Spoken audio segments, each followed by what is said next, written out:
Hi guys, today I have an experimentation to do with you. This is a money, I don't know how you pronounce that.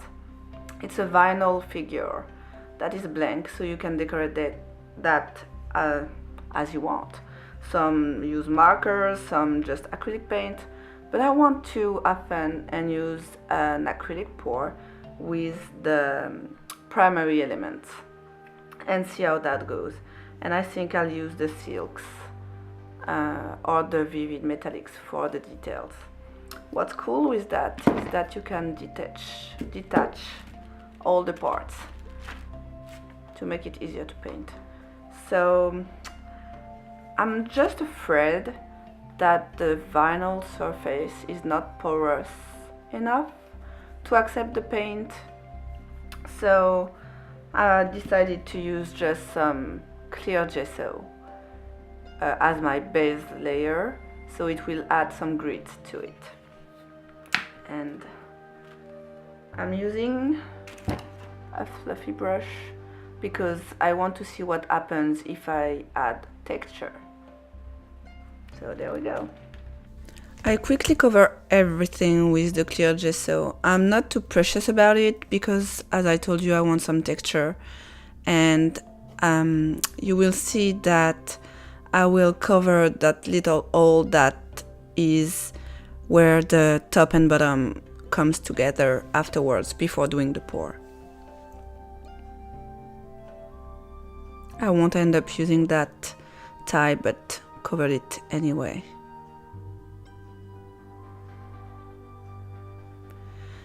Now that I will be doing a dirty pour, and this was my last color mixing, and I will use white as my base, and I decided to do the head and the body two different dirty pour.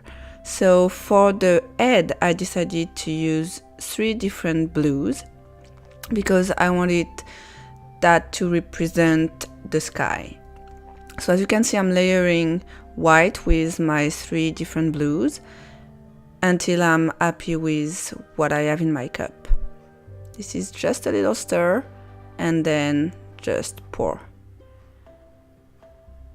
This was easier than the body because it's rounder, and the darker blue was at the bottom. I decided to use the same cup because what's on the bottom will end up at the top when poured, and I'm just repeating the same process, layering the browns and the white.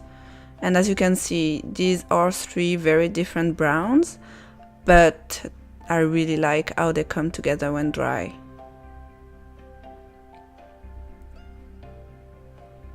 It was more challenging because I cannot touch while pouring just to be sure that there's paint everywhere. And as you can see, I missed some spot, but that's okay. I'll make it work. As you can see, the colors are way paler when dry, and it was quite a surprise actually.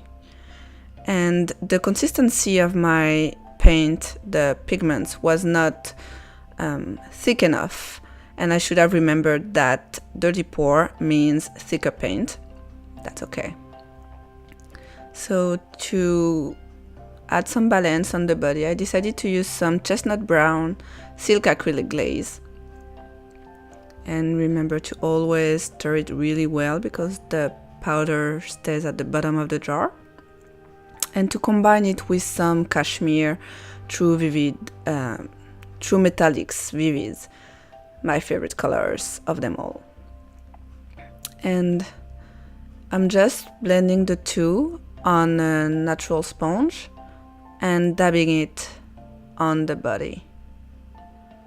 Just remember to tap off the excess before tapping on the surface every time. I decided to go with an India ink marker to add some of the details I told you about. Nothing fancy.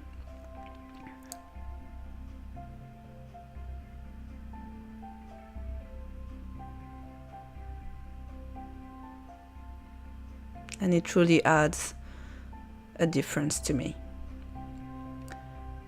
Now that it's drying, I decided to go for the head. Using that leftover cashmere to the inside of the ear, it will be really subtle, but you know, you can still see it.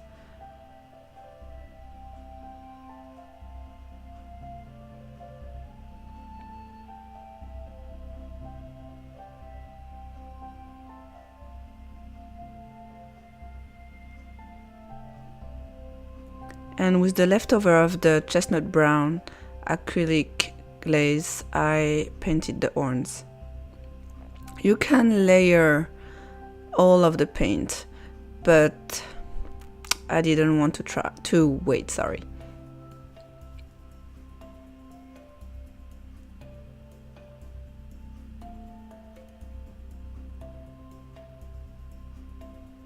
And because I love experimenting, I wanted to see if I could mix some vivid with some primary elements and see what happened. So this is why I went back to Twilight, which was the darkest blue of the pigments for the head, and mixed it with the cashmere vivid. And I have to tell you, I really like the color that resulted from the two of them together. We needed some contrast. So this is what I used for the details on the face.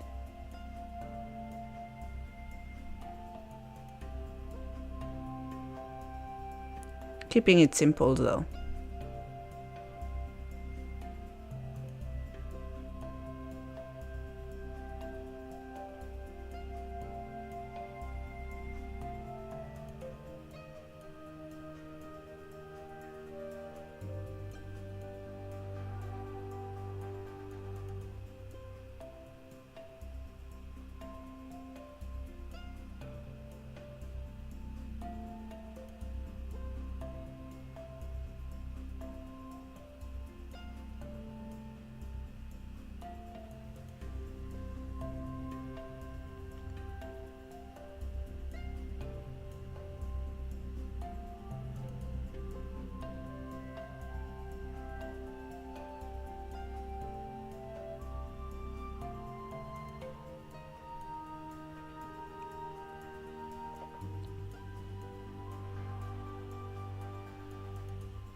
Time to put the two together.